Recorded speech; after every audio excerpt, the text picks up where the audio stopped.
peace and love, and peace and love. Welcome to another episode of S.L.A.M, Sex, Love, and a Misunderstanding. I'm Dr. Tiy-E. I'm your host, licensed psychosexual therapist. Here we talk about everything from sex to the misunderstandings. Today I have a very special guest. Wow, so much to say about this young lady. I've known her for quite a while. Well, let me start off. She's a Cancer. You know I got the zodiac sign in there, so she's a water sign. But don't let that fool you. Oh God, put that all the way in the back of your mind. Don't let all the smoothness, the beautifulness, don't let that fool you. The porcaturiness, don't let that fool you. Just let me introduce this woman. She is Sheriff Melanie Mad Dog Maddox. And just amazing. She is the first woman, DeKalb County Sheriff, woman. And she's also, well, she's the first DeKalb County Sheriff, and she's a woman. First, hold on, let me get that correct. Hold on. She's the first woman to be the DeKalb County Sheriff. So that is amazing in itself.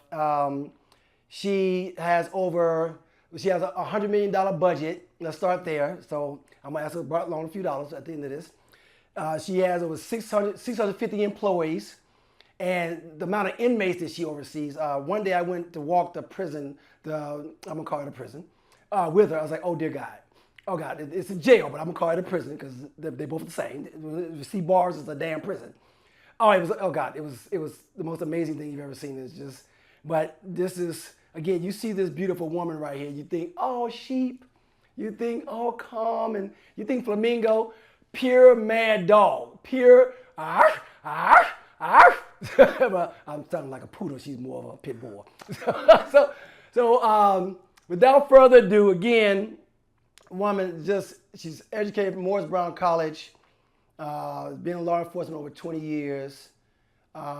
She's a close, dear friend of mine, nothing I wouldn't do for her. She's just an amazing person. Ladies and gentlemen, please welcome Sheriff Melanie Mad Dog Maddox.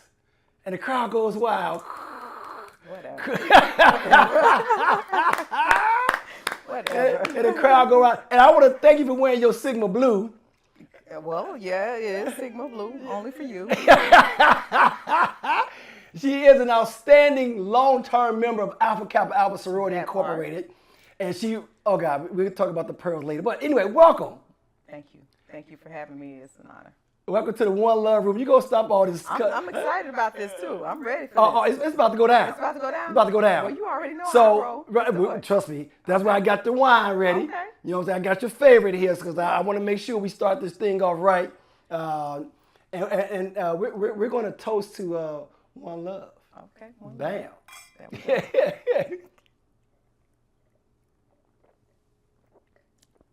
All I needed was a sip. That's good. Oh, I needed 3 sips. I got to be ready. Okay, that's number one. You got your drink. Secondly, right here, this is called the gold platter. In the gold platter, you got to pick out a rock. Okay. And whatever rock is in there, the rock has names or has what's the term? Yeah. Oh gosh, it begins with an A. Anyway, it has a bunch of positive things on the rocks, and you're gonna pick affirmations. There we go. Rocks of affirmation rocks, right? Okay. So you're gonna pick out a rock, and you're just gonna talk about what that means to you in your life. All right. Okay. The gold, yeah. Pick out a rock, please. Okay. Yeah, you would pick that one. Absolutely. Oh God. What did you pick? What did you pick? I picked blessed. Explain to me what that means to you. Because I am. I'm blessed because I endured so many adversities, obstacles, challenges in my life, especially to be where I am to this day. So I'm blessed. And because of that, I'm able to pass on the blessings to others. And this means a lot to me. So I automatically, knew I had to pick blessed. Can you put my rock back? You know what? I don't get to keep this Yeah, rock? you can keep it. You can keep it. Thank you. Oh my goodness. It's a rock affirmation rock. So I'm gonna pick. I want to pick one. And now you're gonna love it. Now you gotta explain what this means to you in your life. Okay, this is a good. Well, actually, this fits me. Yes. Yes, because I'm very. If people don't know that I'm very silly. Okay. I believe in but I believe in laughter. Laughing is healthy for you. Life is too short for us not to laugh. I want to make sure that until the end of my time here that people remember me for my smile. And that's why I'm very big on my smile, making sure that my teeth are good as well, so that when I smile, my smile speaks for me sometimes. Can we see your smile? Yes. It's such a beautiful smile it is. See how silly? Yes. And you actually lured me into that too. Yes. And okay. Right. That part can I have that rock back. So you're me. I mean, you got to keep blessed. I mean, give me my laughter back. But I don't need a rock to tell me that I'm that. But I'm good. Mm-mm. So It happens to be black and gold too. You do know that, right? that has nothing to do with this blue and white world that you sit in part. This is blue and white world. Blue and white. This is so appropriate with your pink. Okay, so let's dive right into it. Again, we talk about relationships. So the relationship order. The average woman would argue that these are a list of things that she wants from a man. Right? I'm gonna throw these things out here, and you tell me what makes sense to you in the order. Right? Okay. So it's loves. L-O-V-E-S. Loves. L is for love or loyalty. O is for obedience to God. V is for vulnerability. E is for empath. When you just think you outside yourself, you want to give to others more than yourself typically. And S is for sex. So what order what do you require? What makes sense to you? You like it that order, or you want to rearrange some things? No, I would have to rearrange some things. Okay. Definitely number one would have to be O for obedience to God. Okay. I'm a woman of God. I'm a child of God, and my faith is very strong, and my walk is very great. So, any man that decides to come in my space have to be obedient to the Word of God. Okay. And and let me be clear. That does not mean that you have to go to church every Sunday. That's not what I'm saying. But your faith has to be, in the Word of God, and then from there, probably empathy. To view the world as others may see it. You have to empathize. In order to be successful, you have to empathize with people. Yes. Okay. And you said the L was for loyalty. Loyalty. Loyalty. Yeah, gotta have the loyalty there. Those are some. That's a big yeah. Okay. Yeah, but loyalty and sex. Okay. So I did sex. I didn't make sex last. Oh, praise God. I didn't put sex last. There is a God. Although didn't put sex last. Okay. And what was the other one that I missed? Vulnerability. Vulnerability. The V. Okay, yeah. V is that you don't have to be vulnerability. Yeah. Okay, you want a man that's stern. Yeah, you gotta have a little oomph to him, Right. I want a little, everyone wants a little a man with a little thug in him. So Tupac was just a little poodle in him. Well, no, Tupac wouldn't have been my favorite. I'm just saying, but people think of thug life, you think of Tupac. Well, give me an example of an actor or someone in Hollywood that you say has that presence. I like Denzel when he in Training Day. Okay, yeah, that was gangster. Yeah, that was gangster. That's me. He went out like a punk, but he did start off gangster. But he's that's how he went out, but he started off right. Yes. Okay. Right. Okay. So, I'm happy that I'm delighted to see that sex wasn't last. Because the brothers I had on there kept putting. I'm like, seriously? But thank you. Well, because normally brothers think that, and you all think that, and some women too think that sex is the most important thing. But the thing is that are you falling in love with the sex or the person themselves? Facts. Okay. So that's what happens, and then when the sex is not good, then what? Oh, the sex gets stale or it gets routine. stale. It becomes just a normal. This is just part of the relationship. I got to do it because I have to. But so no. Okay. You are Georgia born and raised. You are a Grady baby. I'm a Grady baby. So I got to ask this question before I dive into that. Are you a peach or a plum? I'm a let me be clear. I am a true Georgia peach. Okay. Straight out of Grady Memorial Hospital. Okay. By ways of Kirkwood, Decatur, Gresham Road. Educated the West Side though. So I have a combination of, but I am a true Georgia woman. Okay, so you've seen your city go from being a little country, small city to being a major metropolis. And absolutely. How has that impacted your views on Atlanta? 'Cause I came in during the old Atlanta, what I would consider in the 90s, where everything was just like, there was a certain freedom you had here. And the black entrepreneurship was at its greatest. Blacks migrated because it was It was the Black Mecca. It's the Mecca. And you know what I'm saying? And then the whites have moved in, and now it's a divide. Now it's more of a New York and Chicago. It was 90% black originally, and it's changing. Which change? Sam Cooke said change gonna come. But you've seen that, so you're from here. What does this change look like for you, and how has it impacted you as being a peach? Well, actually, you know what? For me, I love it. Okay. I love the change that I've been seeing, and the good thing about it is that I'm able to see the change. Okay. I've lived other places, but I always come back to Atlanta, GA, because I love how it's growing here. And if you can't I feel like if you can't make it in Atlanta, you can't make it anywhere, because this is the place, and this is why my family is moving from the north actually back to the south, whereas back in the day you move from the south to the north, right, you know, to make it. But now they're moving here because they know that this is the place for success. And seeing the traffic, you know, how it used to be these 2-lane roads, and now they're like 4 and 5, some 6-lane roads, new bridges. It's just amazing to be able to see that and to be able to speak on it. So when I talk to other people about Atlanta, I always tell them, you can't tell me anything about this place. You go on somewhere. Right, because you represent old school Atlanta, the real Atlanta. All of it. Okay. All of it. Okay. Yes. So you original shrimp and grits type of girl. I'm a Freaknik, baby. Freaknik. Woo! So, but you was actually working doing Freaknik. I was working. Let me be clear. Right. I want to make sure that's clear. I was working. Not to confuse with twerking. You wasn't twerking. You was in uniform. I was in uniform. Okay. When you said working, she was like, oh my God. She was out on the streets working. Right. No. Let me be clear. Okay. I was in a uniform with a gun. Okay. Handcuffs, pepper spray, the whole 9 yards. Okay. I was working. Yes. Okay. And what are your thoughts? Because the documentary just came out, Yes. Which was actually produced by one of my good brothers. What did you think about Freaknik because you patrolled it? Was it a beautiful thing? Was it like sad? Was it exploiting women? What are your thoughts? I think it was beautiful. Yes. I think if anything, if women, that was them. Yes. What they wanted to do, these were grown women. They get to make, well, some were, but they get to they had to make up their own mind as to what they wanted to do. The only thing I saw it progress where it started to get out of hand. Okay. And I think that's when they finally decided to, let's shut this down, because it just, you had those that come in and didn't know how to keep it confined, should I say. Yes. And they just really took over Atlanta. But for us as officers, and me as an officer working during that time, it was actually really fun. Yeah. To see the camaraderie with everybody and, coming in and having a good time. And I was like, listen, you all just have fun, keep the traffic moving. As long as the traffic was moving.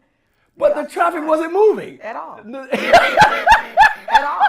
But at least I had to save it, keep the traffic moving. Right. Now, whether it was going to move or not, that's, I had no control over that. We had to try. Well, I did have some control with keeping it moving, but it was a lot. It was a lot. Yeah, I came here, my first time was in 92, and it was so crowded. I remember being on Windy Hill, on the highway, getting out of my car, on the highway. All the cars are stopped, and just walking up and down the highway for miles. Yeah. Having a great time, laughing, dancing, traffic stopped, nothing's moving. And you met no strangers. No strangers. Everybody was laughing, having a good time.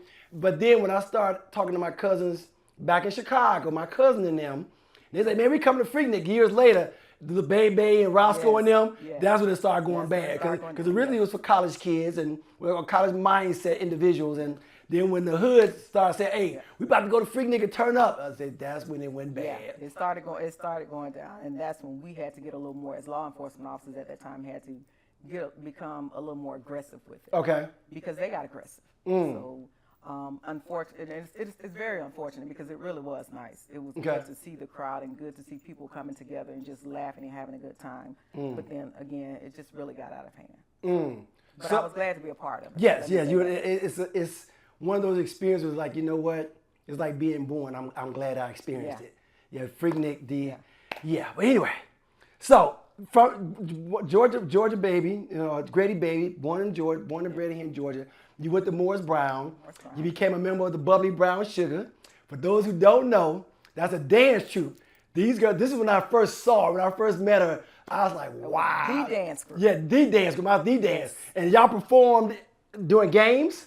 halftime. We were Halftime. Bubbling Brunch. We performed everywhere. We were in the Macy's Thanksgiving parade. Okay, well, like me. Everybody knows the Bubbling Brunch. No, first of all, everybody don't. Yeah, they really do.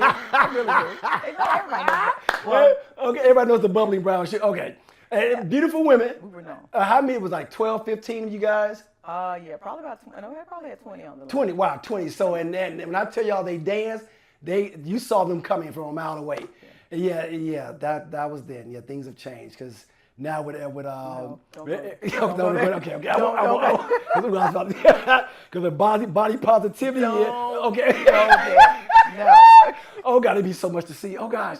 Okay, but I won't go there. So you went to Morris Brown. Shout out to Morris Brown College, Yes. where I taught and was a counselor there, and just that experience. And then you became a young mother during that time.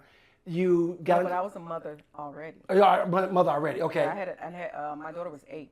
Okay. I was a freshman. See, a lot of people don't know. My freshman year in college, I was 24 years old. Okay, non-traditional student. I was Okay. a non-traditional student. Okay. So I came in a full woman. I had responsibilities. I had rent, gas. That's right. I had rent, gas, like a car, no car insurance, and now tuition.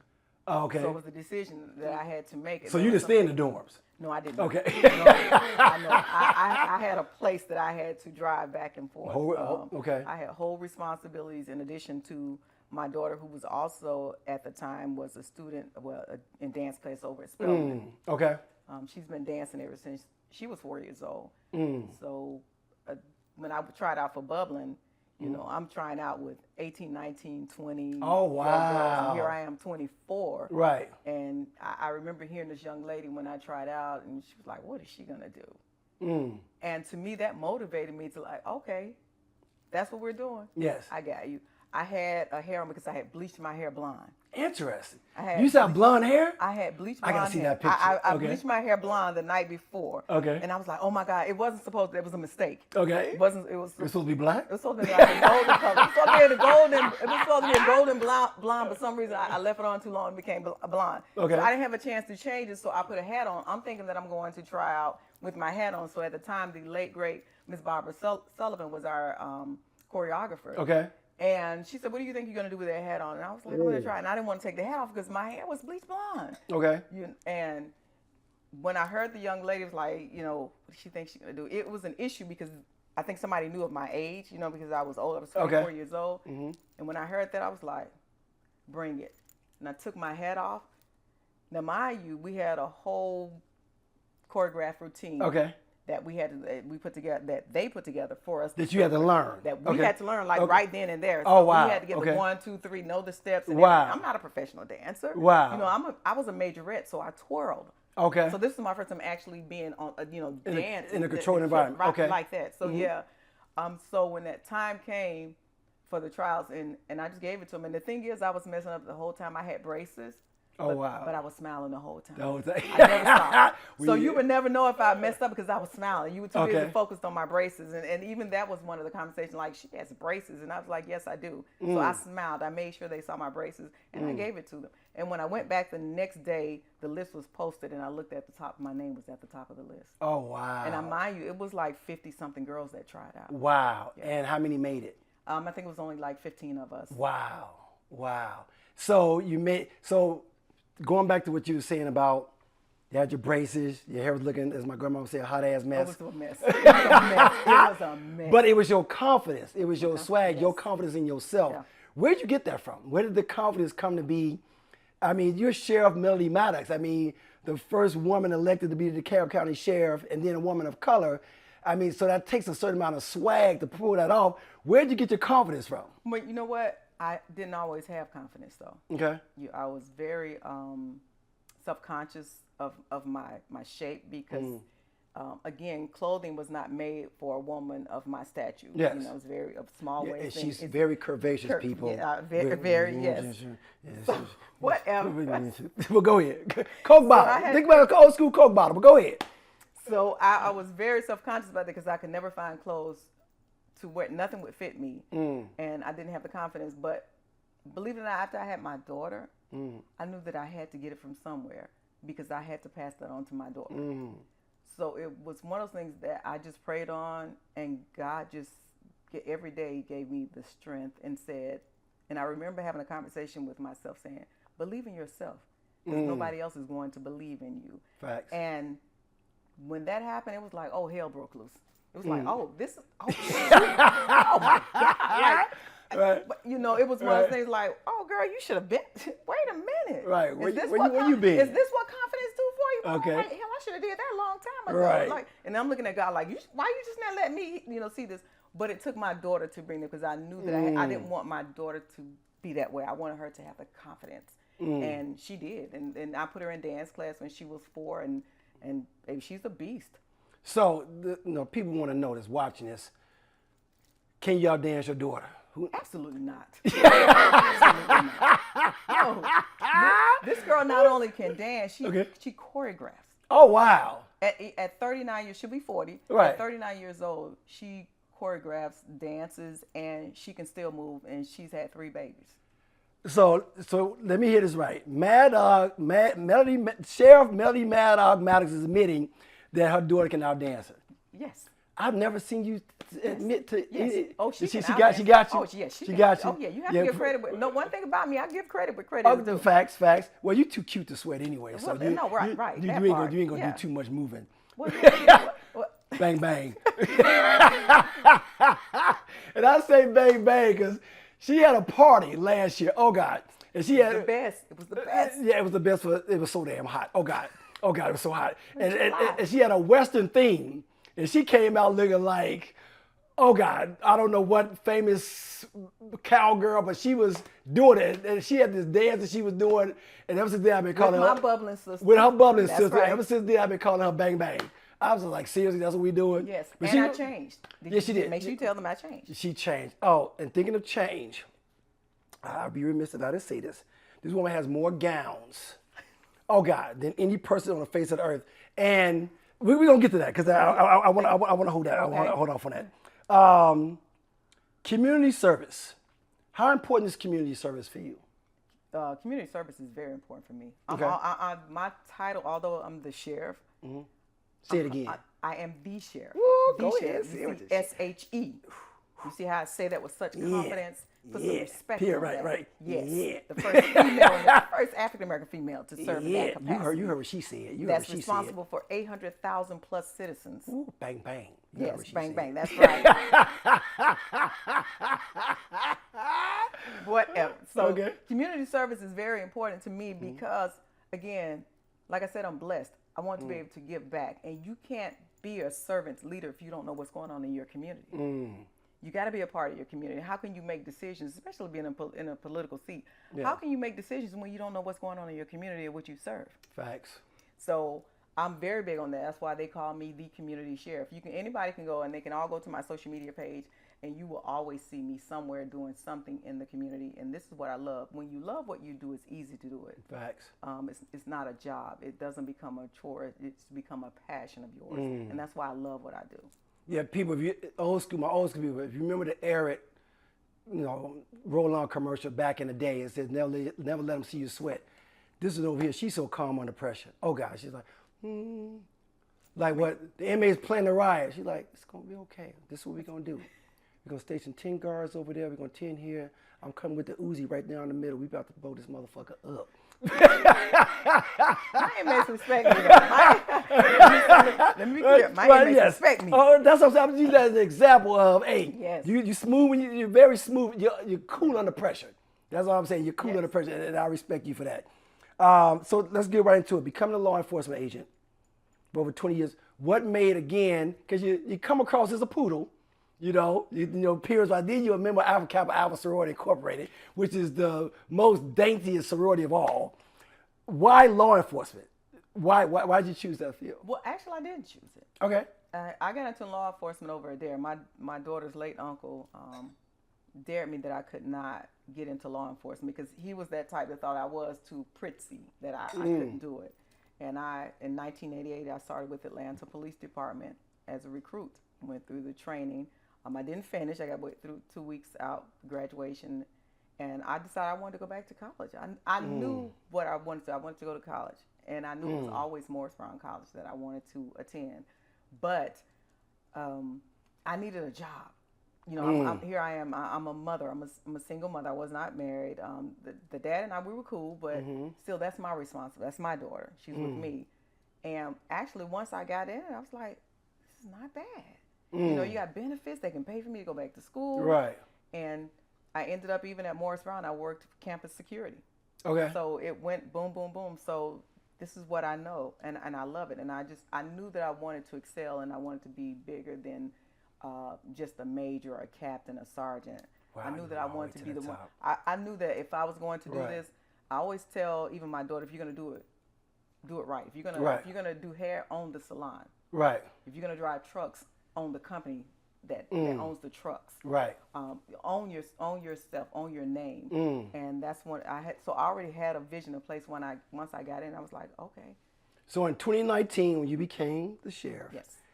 and the day that it all happened, I mean, did you go home and sit back, light up a big cigar, cross your legs like, I mean, or did you go over to pop some popcorn, microwave popcorn, and, you know, and be like, well, what did you do to celebrate that moment? Because again, you climbed that ladder, like you started again, Morris Brown security, campus security. Now you the sheriff of 850,000 people.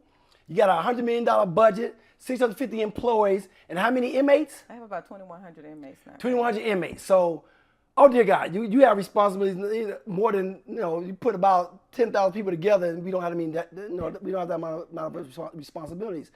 What did you do to celebrate your accomplishment when it happened? You know, the first thing I did, I fell on my knees and I prayed and I thanked God. And I remember just crying because I couldn't believe it. I was so emotional. I felt like I kind of felt like I was having like a nervous breakdown because I was crying so hard and I couldn't stop because I still couldn't believe it. Even when I went to sleep and woke up that next morning, I'm like, oh my God, I've just been sworn as the sheriff. Wow. Like, your name is about to be on the building. And it still didn't hit me. Okay. Until I have a video of when my first day in, and I walked in, and there my name was, and people were sending me pictures like, oh my God, I just passed by, and it said Melody M. Maddox on the sign outside of the jail. I was like, oh my God, this is crazy. Wow. And so you get a lot of love. Yeah. With that comes a lot of hate. Oh yes. Yes. Oh gosh. You've been a beautiful woman.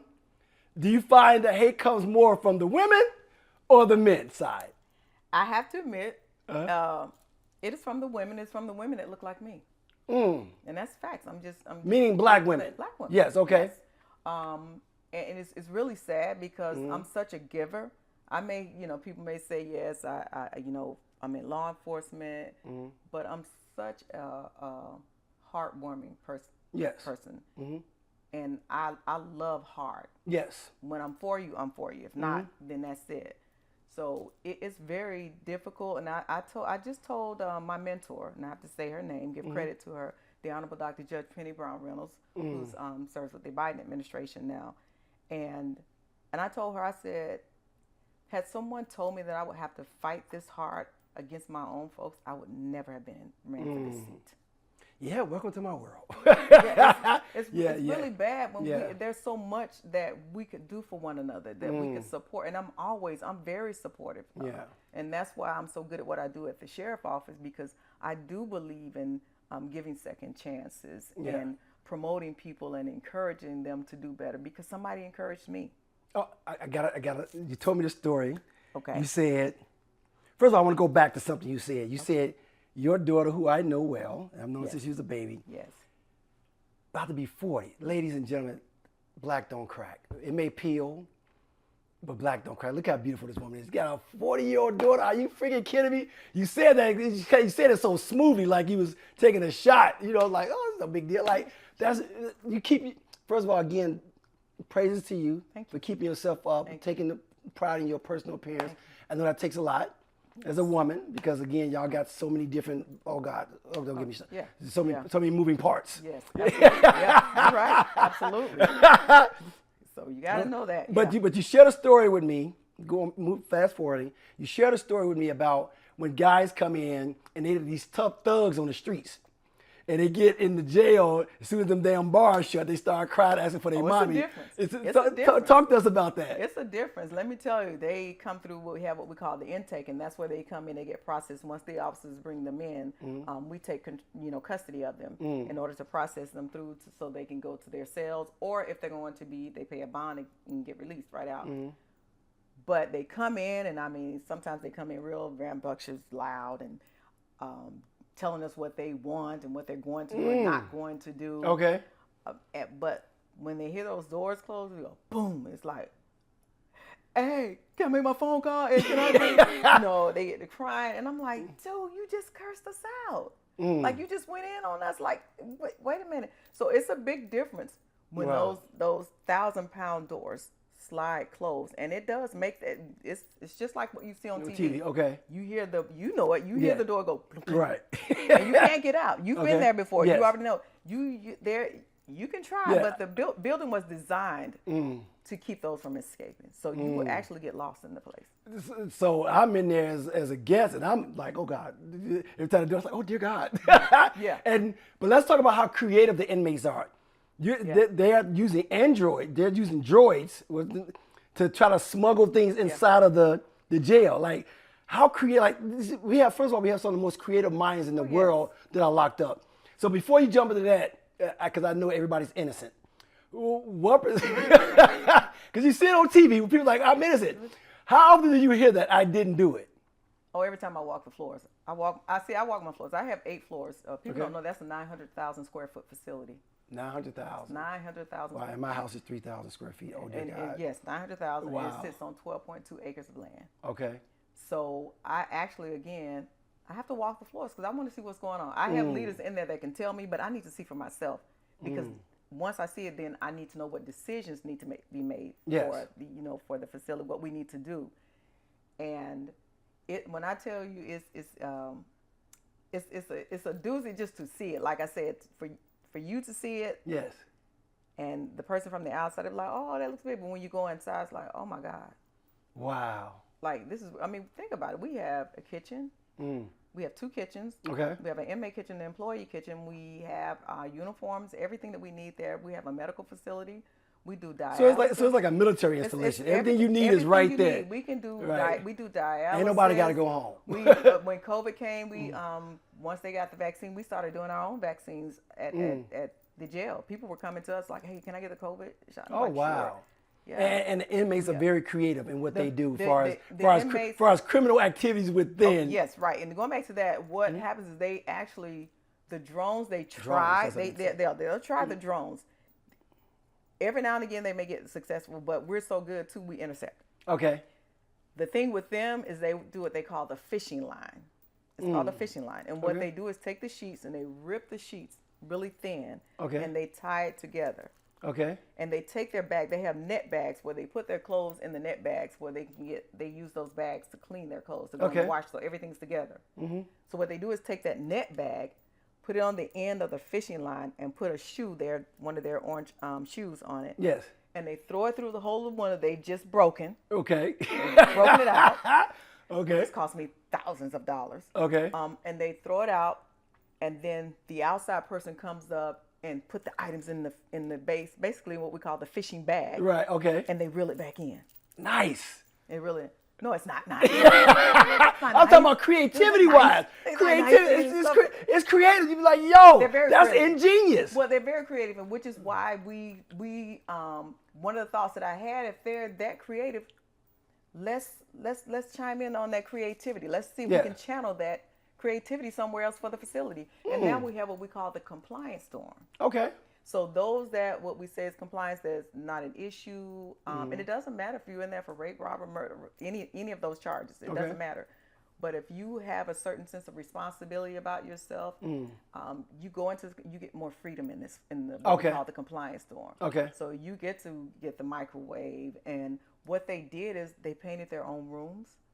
They did a mural, and the mural is words of affirmation. They did themselves. Oh, wow. Yes, they did. So when the person say, because you got cameras everywhere. Yes. So I throw out my fishing line. I got my bait. It's coming on up. Do y'all stop it when it's there at the bottom if you see it? Or let me say this. What I would want to do, right? I'll wait till it get all the way in, get it on, come on, do all the work. And once it's in their possession, let me get that off. We've had that to happen. Okay. We've had that. Normally we try to get it outside. Okay. But what happens is we're trying to get the person that actually put it there for crossing our lines. Yes. We charge them as well. Yes. But when we give that information, then it goes up in the so we know where it's going. Because you can look up and you can tell which floor. Right. And by that time we're like, okay, we know it, and we grab it. Oh yeah. And they be so upset because I mean it's a lot of stuff. It's a lot of work. Yes. There's a lot of time and energy went into getting this, and I'll take it. I guess it's food, drugs. Oh, we've had hot wings. Super Bowl, they had hot wings. They taped the bag up so good, and hot wings. God! I'm not exaggerating. They right. were hot wings in the sandwich bag. They wrapped up really good, taped it up, and they had cigarettes. So I said, "What are they gonna do? Sit down and watch the game and eat wings?" I know. I wonder if Rick Ross got something to do with that. Oh, wait a minute.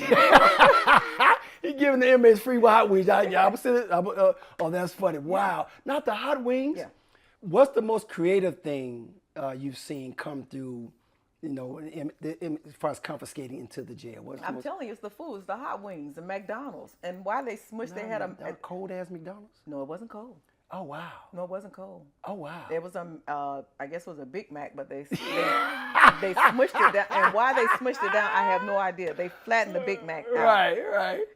So, yeah, it's amazing. But we've got, you name it, they've tried to get it in. From marijuana to cigarettes to other weapons. And when I say weapons, like maybe knives or screwdrivers or things that they're going to use to destroy the facility. Interesting. Okay.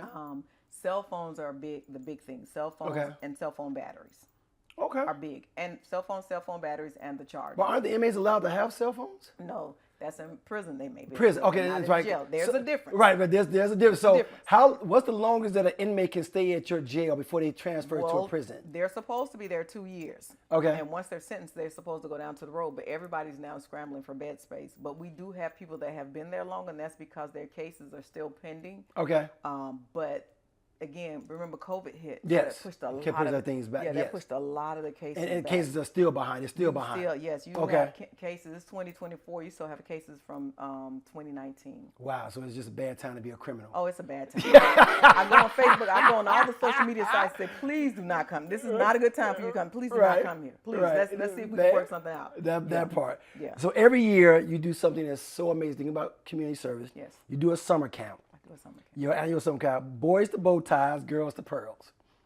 And again, it's boys to men and girls to pearls. So people out there, when you see this, I want y'all to vote via write in. Which makes more sense? Boys to men, girls to pearls, or boys to bow ties, girls to pearls? Which makes more sense, what, to you or to me? I'm generalizing. I'm putting it for the people. But I'm just saying. You for the people, right? I'm you're definitely the community sheriff, right? But you are the community sheriff, right? But again, my camp right? But right. But as a man, so this is why I feel so slighted, because I spoke at last year's event. And I promise that I will bring bow ties every year moving forward. As a man, I want something to hold on to physically, just like the girls have the pearls. I can't hold on to men. Like, what do I physically have to say, you know what, this represents my manhood? The girls have the pearls. They have bow ties and ties. It's just the title is not bow ties. Yeah. But they have ties. Yeah, they have bow ties. I think that's slighted to be in favor of the women, but that's my opinion. But we're going to discuss that one later. But let's talk about the brainchild, which is you, behind this amazing event, this amazing gala that you do every year for the boys and girls. What's the age range, and why did you start this? Well, one of the reasons that I started, let me go back to the origin of this, is because, I told you I walk the floors.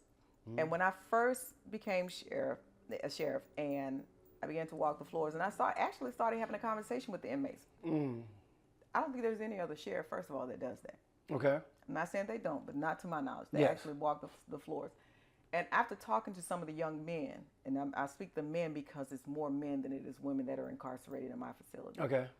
And after talking to them, I would ask the question. I would be very blunt with them to ask them, like, what's going on? How did we get to this point? Why are you here? And they told me, they said, like, Sheriff, first of all, they never heard the word "I love you." They were told they weren't going to be anything. They were destined for jail. They were destined for jail because of their family upbringing. Okay. Their family structure, should I say, and from where they grew up. And some was just like, they don't know. And I remember asking one of them and said that, but like, what could I do? What can I do to help stop this pipeline from our youth coming in, to here? And one guy he just said, educate them. And I'm like, educate them how? They go to school. I'm thinking they go to school. Right. He said, educate them. He said, but man, and he said, I'm telling you just like that. He said, man, make sure you tell them, make sure they need love, man. They need love. Okay. And I'm looking like, oh my God, that's my soft side coming in like, are you serious? So I went back, and believe it or not, that same exact day, I pulled a couple of my team members in. I said, what do you all think about doing a camp? I said, what about a camp? And we started putting everything together, and it was camp. We teach financial. This age is 9 to 16. 9 to 16, okay. And we teach finance, and it's again, financial literacy. Okay. Young ladies, we teach financial literacy, self-confidence. We talk about bullying, hygiene, gang violence, hygiene, everything that they need to be successful. Yes. They get it from this camp, and it's free. It's nice. for 30 days. Okay. So they start, and they have to write in. They have to actually. They have to write, yes. Okay. And it's up to, and they must write. If the parents or anybody else write, they must write and it's just a paragraph. Okay. Why do you want to attend this camp? And if we see that someone else wrote that essay, we send it right back, because we're not looking for grammatical errors or anything. Okay. Gotcha. We want these children to be authentic in their speaking and themselves, because that lets us know what we're working with.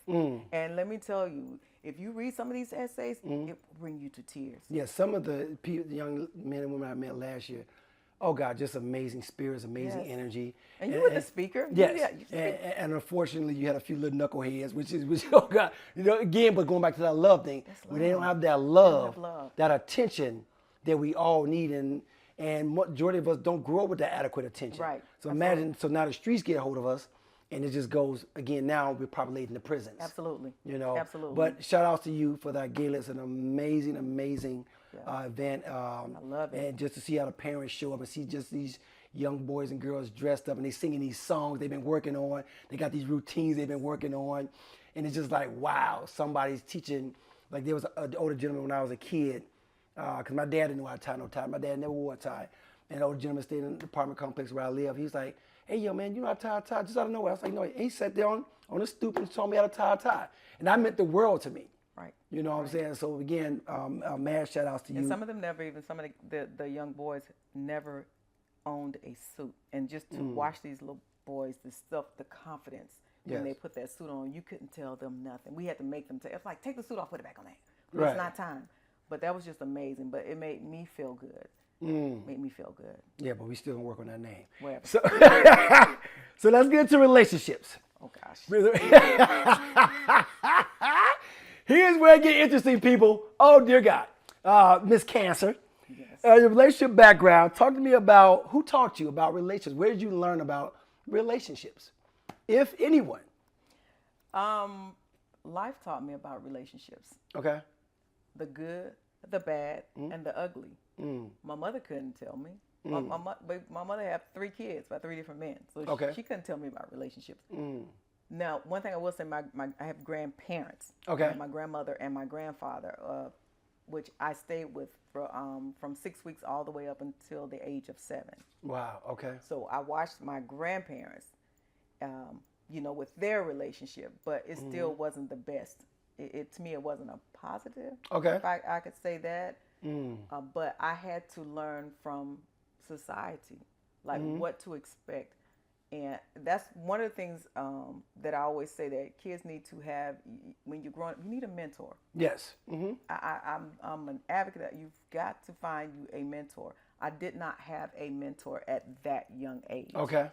To teach me, so I had to let society, like, what do I look for in a relationship? Even if what do I even look for a relationship? Or should I let the relationship look for me? Yes. I had my high school sweethearts, I had my college sweethearts, but still, I had to teach myself that between myself and society, and learning from others. I watch other relationships, and I was like, oh, I would love to be in a beautiful relationship like that where we can laugh and Yes. have a good time. And so that's why I learned about relationships. Okay. And you've been married a couple times. Why? Wow. You got to bring up that I've been married a couple of Well, times. a few times. I'm just saying. You've been married more than once. I mean, so is there some hit? But I can't because I have options though. That's the thing about First of all, we know you have options. First of all, we know you got damn options, Smiley. Matter of fact, that's your new nickname, Smiley. I got Bang Bang and Smiley. So, yes. What was the beauty of marriage? Why would you say, you know what, this is why a woman should get married? And say, well, you know what, this was the part that I didn't like so much about marriage. Talk to me about that. Well, let me go back to the second marriage. I don't even talk about because that didn't last for 70-something days. So I'm good with that one. So we can throw that one away. I'm just keeping it real. It is what it is. Okay. The good thing about me, I know when to say when. I'm not going to stick around. I don't care. Move on. It's embarrassing when you stay into it and it's not working right, and then you become the one looking crazy. That part. Okay. I was good with that, and I speak proudly on it. Like, bye, dupes. Because oh God. I'm just. This is the mad dog part, people. This is the mad dog. We're going to get back to the poodle in a second, but go ahead. But the first marriage with God rest his soul, again, was a guy that I dated in high school. Okay. But we were always friends. We had been friends since I was 14 years old, but we didn't. We dated outside of high school, and then we ended up getting married.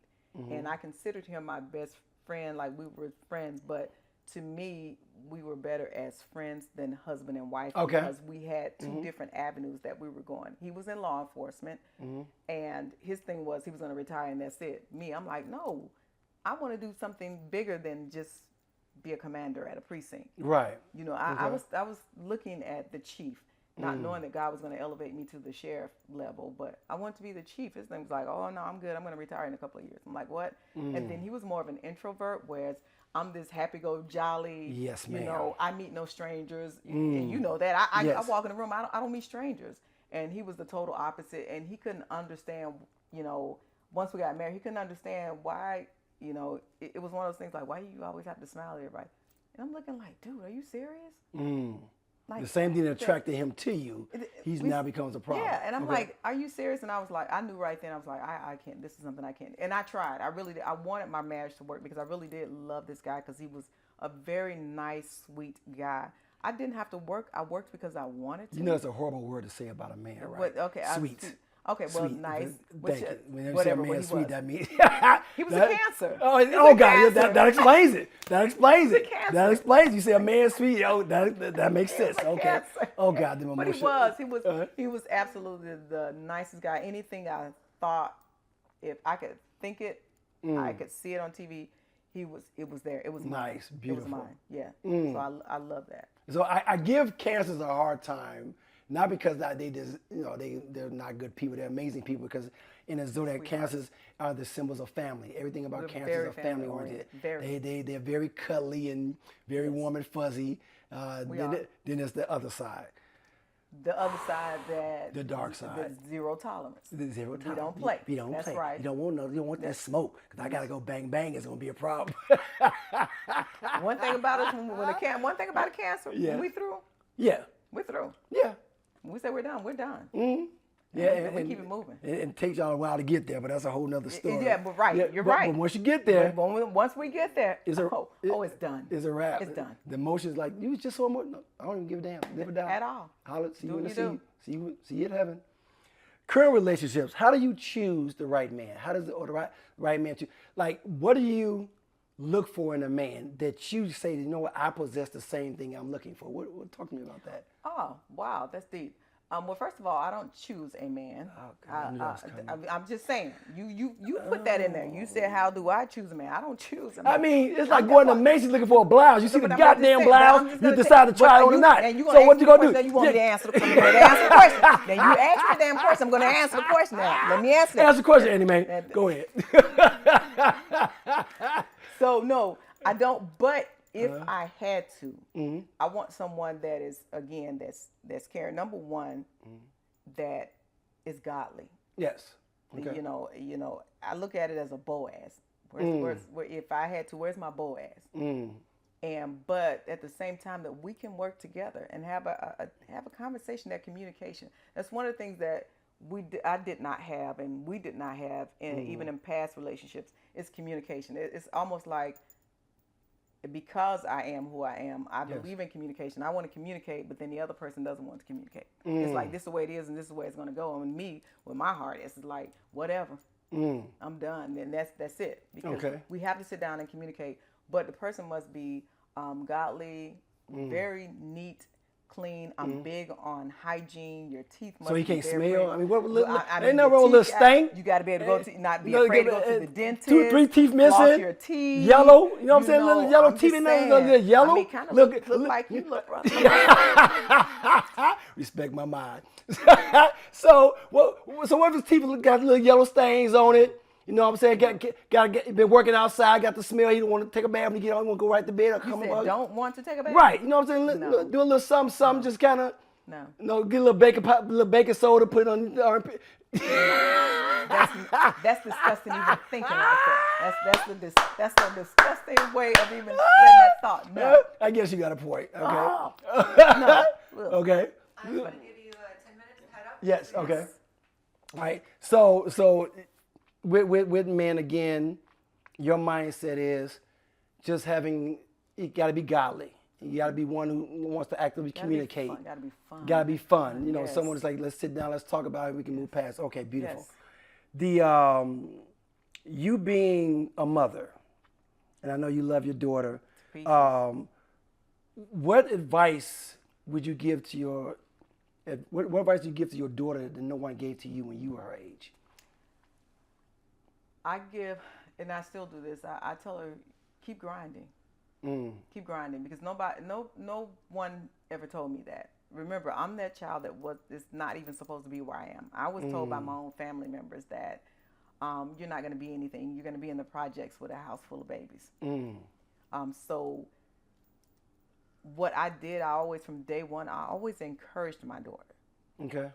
She knows that she's beautiful, and not from the physical, but the inner part of it. Right. Because you can have women, you see women that are beautiful on the outside, as soon as they open their mouth, it's like, you're the ugliest woman I've ever seen in my life because of your nasty attitude. But I told my daughter, keep grinding. The best is yet to come. Every time we moved a couple of times, but each time we moved, I told her, I said, we're always moving up. And we've always moved up. And that's why now I'm glad to say that I'm showing her what I mean when I say that, because I own properties. I own the materialistic things but does not mean anything to me. But let's talk about one of your proudest moments as a mother, when she put those pearls on. Oh gosh, yes. Oh, yes.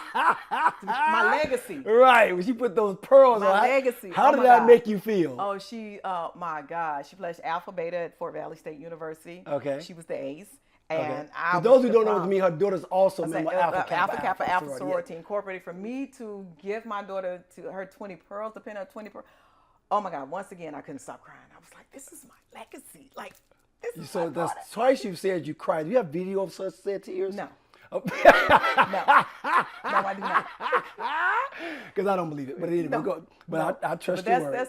that's a beautiful moment to be able to pass, because I was able to pass the 20 pearls on to her. Beautiful. And I'm praying that she passed that on to my granddaughter. Are you going to pass all them damn gowns on to her? Tell the people how many damn gowns you have are you in possession of right now today? I can only wear a gown once. I know. I can't wear the gown twice. What does that make sense in the logic of life? You can Because wear. I'm in the community. People. So if you wore a gown 3 years ago, you can't wear it again? No. Nobody knows you've worn that damn gown. Yes, if somebody may see me look at all this right here, they may see this and they be like, oh, she has that same gown on that she wore back in. And people, when I say gowns, we're talking about princess gowns. I love gowns. I'm still a lady. Oh, I I'm may a be in a lady. male-dominated field, but I'm like Shanae, I'm still a lady. I'm still like, I'm still a lady, and I love gowns. how many I love gowns do dresses. you have? I don't know. I have 3 closets full of gowns. Oh God. Oh I God. have 3 closets. Three closets. I have to have options because it depends on where I'm going and what type It's of a form damn of event. gown. Wear a white gown to the same damn No, event you over and don't- over again. no, oh, absolutely And not. do the accent differently Sound with like your Tiffany hair and your Haddish when earrings. She said she wore that same gown to everything that she paid $3,000 Right. for. No, Exactly. no, Oh, I can't with you. no, absolutely not. Being in love versus being stupid. Have you ever crossed that line where you just like you were sacrificing your happiness to make a man happy? You lost you in that relationship? Has that ever happened? Yeah. Okay. Yeah. I was so in love that I was being in love stupid. Mm-hmm. And I was like, oh, I won't do this or I'm not going to do that. I mean, one of the things is just like, I love my ponytails. I love my lashes. I'm now at the point in my life where I'm never going to sacrifice anything that I love doing for anybody, period. Right. And so many women do that. And we got to make sure that because once you do it, then you're not happy. Well, you can make adjustments, but don't change yourself. Okay. Okay. You can have adjustments. There's some things that you may be able to compromise on, but I have to be happy because if I'm not happy, you're not going to be happy. Facts. So I have to make sure that I'm happy, and I have to have that conversation. Say, this is what I have to, this is what I like doing. So yeah, I've done it, but I always say, and I told my daughter, I said, I'd rather for you to be a young fool than to be an old fool. So if you're gonna do something and be a young fool be a fool at, be it at a young age. Don't wait till she's again almost 40. Don't wait till you get 40 going into your 50s and be an old fool. Like I do see some old women out there. I'm like, you wait till you get 50 years old and become an old fool? Right. So yeah, I've done that before, but that's the good thing about it. You learn from it, and I'm not mad at it. Yes, I'm not mad because it was a lesson. It was a lesson. Yeah, it was a lesson learned. So I'm great. I'm good. Okay. If someone wrote a book about you, what would the title be? Oh, Beauty, Brains, and the Badge. Oh God, Beauty, Brains, and the Badge. The 3 B's, yes. And I do have a book. Could there be a 4th B?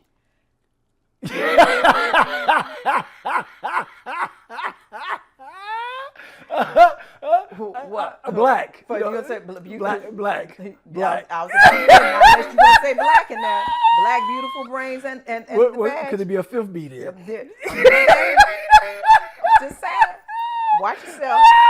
Watch yourself. I'm just asking questions, Sheriff. Let's not forget, I have statewide jurisdiction. I know. So I don't want no problem with you, Bang Bang. I have statewide jurisdiction. Trust me, I know. Bang Bang. You know my security is standing by. Trust me, I want no problems with you, Bang Bang. I want no problems. Just saying. Let's talk about mental health. Oh gosh, that's big. And this is Mental Health Month. Month of May is Mental Health Month. How important is mental health for women, and more especially, you've been a woman of color, black woman. How important is mental health for black women?